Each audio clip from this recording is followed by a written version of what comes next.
Hey everybody, welcome back. Here's a little project we're doing today.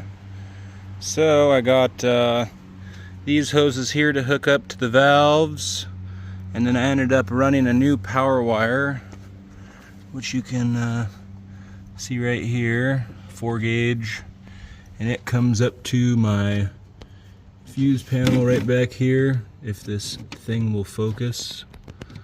Anyways, there we go. And then I got the compressors, the red wire is right there hooked up, and then this yellow wire is constant power for the Slam Specialties switch box, or whatever you want to call it.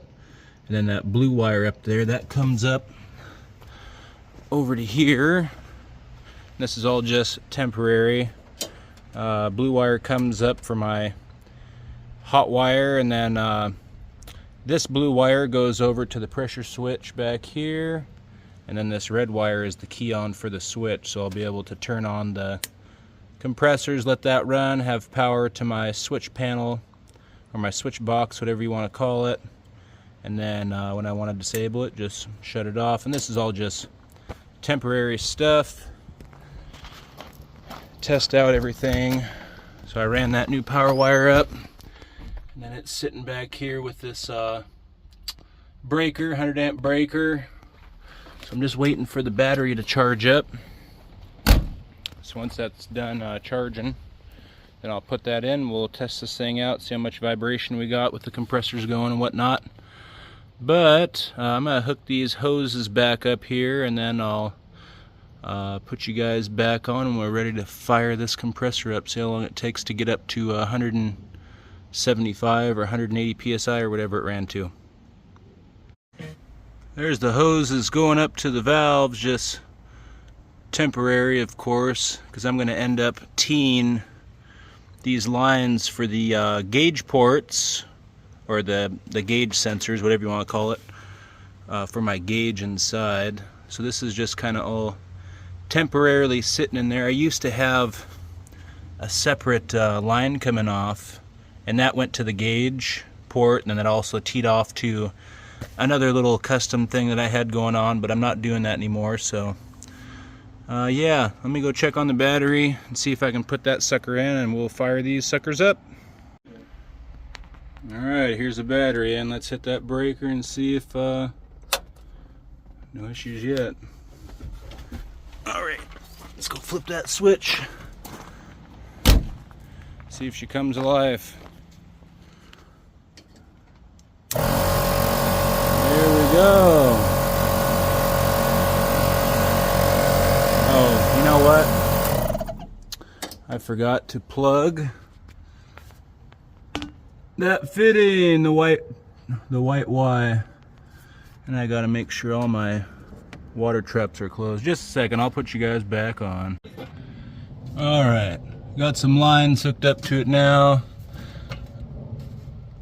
All these are closed. That's closed. Alright, fire up time.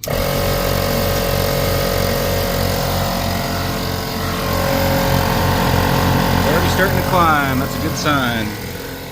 So, this is the new controller. It's a Slam Specialty, let's see, Mc-2. Like I said before, I had a AVS switch box in it before, and it had some issues, which I can go over on another video if you guys really care. So I already had all this stuff mounted underneath the tank back there, and there was something I was reading in here about having to set this up. You can do different colors or different orientation, I believe. Factory valving. See, I don't have this Slam Specialty box or valving. I have that 8-port valve, so I'm gonna have to see something about in here about wiring this or setting this thing up, but I'm not gonna bore you guys with going through all the instructions on this. But yeah, you can change the colors of it and stuff. That shows all the colors there. So I'm hoping this is going to be a sweet little unit. It just shut off. And I do not think it's up to pressure. No, it's not. It's only at, what is that? 80 pounds or something like that. I gotta check that, what is that thing called? Breaker. Yeah, the breaker's popped. That thing, I don't know. It would pop before in the past, and I had different wire in here. That's one thing about learning, I guess. I had coarse strand wire, not the fine strand wire like that. So it would end up, for like higher amperage, I guess you're supposed to run the finer strand. You live and you learn. But I'll figure this thing out real quick and put you guys back on in a minute when it's up to pressure. Alright, it's up to 185, which I think that's what the pressure sensor, or pressure switch is. Anyways, what I was getting at with that breaker, it's been popped so many times because I think I ran the incorrect wire before, just put too much of a load, that it's needing to be replaced at some point in time. I am going to pull this wire off for the relay so that way the compressor doesn't kick on while I'm trying to set up this valve, or the switch box, I mean.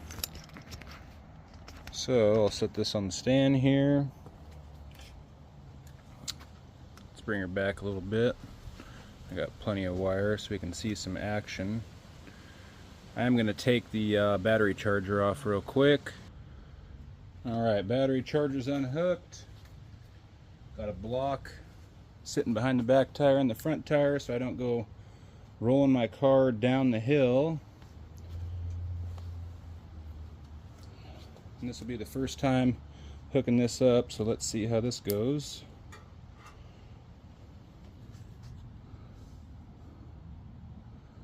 So the white's blinking, that's stock orientation, I'm assuming. I don't know if you press it. Okay.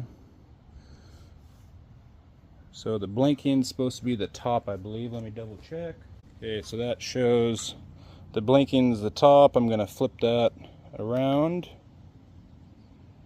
Whoops. Maybe not. Uh-oh.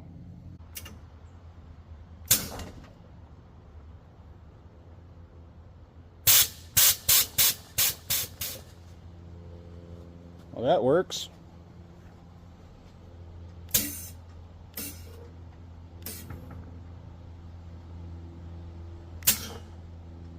Damn, that sucker's quick. I'm gonna pull this block out of the bottom real quick.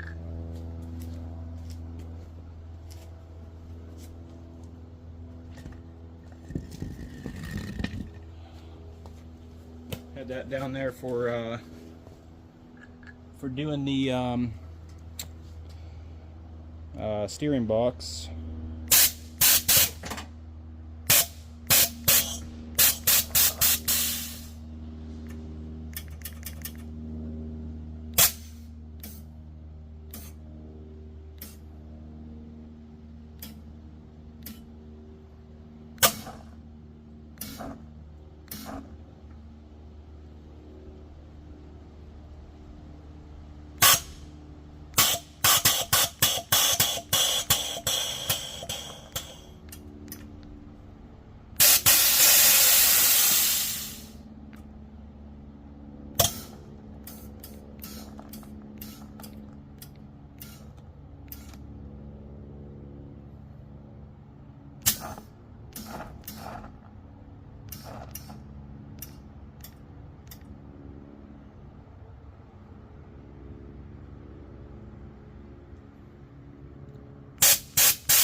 And the rear really lifts with not even that much air pressure in it. The front won't go anymore.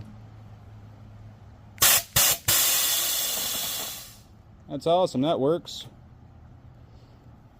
Yeah, new Slam Specialties. Check that out. And then I think, let's see. Yeah, you can change all the different colors. Do blue. Any of these, green. You can change the brightness, you can turn it all off, and I think you can lock it by doing that, and then nothing will work.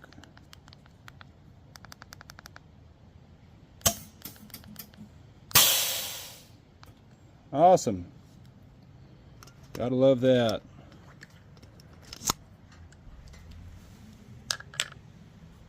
So there it is, sitting down on the ground again. So that's a good little test for the day.